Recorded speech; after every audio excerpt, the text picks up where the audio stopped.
ডায়াবেটিসে আক্রান্ত রোগী যদি হঠাৎ করে অজ্ঞান হয়ে যায়, তখন আমরা বেশ কিছু বিষয় মাথায় রাখি।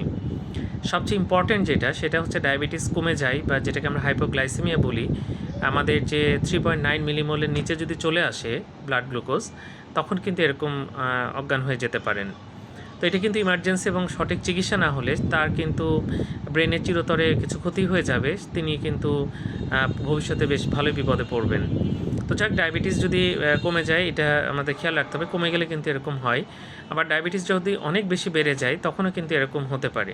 সেক্ষেত্রে ডায়াবেটিক কিটোঅ্যাসিডোসিস হয় এবং হাইপারঅসমোলার হাইপারগ্লাইসেমিক স্টেট হতে পারে এবং তার কারণে কিন্তু এরকম রোগী অজ্ঞান হয়ে যেতে পারে। আচ্ছা, ডায়াবেটিস রোগীদের স্ট্রোক হওয়ার চান্স অনেক বেশি থাকে। যদিও স্ট্রোকের রোগীরা কমনলি অজ্ঞান হয় না, এক পাশ দুর্বল হয়ে যায়, কথা জড়ায় যায় বা অনেকের কথা বলতে সমস্যা হয়, এরকম হয়। কিন্তু দেখা যাচ্ছে যে যদি ডায়াবেটিস থাকলে কিন্তু এটা হওয়ার চান্স বাড়ে এবং অনেক ক্ষেত্রে স্ট্রোকে কিন্তু অজ্ঞান হতে পারে। বড় এলাকা জুড়ে যদি স্ট্রোক হয়, ব্রেনের কিছু ভাইটাল এরিয়াতে যদি স্ট্রোক হয়, তাহলে কিন্তু অজ্ঞান হতে পারে। তো যদি ডায়াবেটিস আক্রান্ত রোগে অজ্ঞান হয়, আমাদের অবশ্যই বিষয়গুলো মাথায় রাখতে হবে। ধন্যবাদ সবাইকে।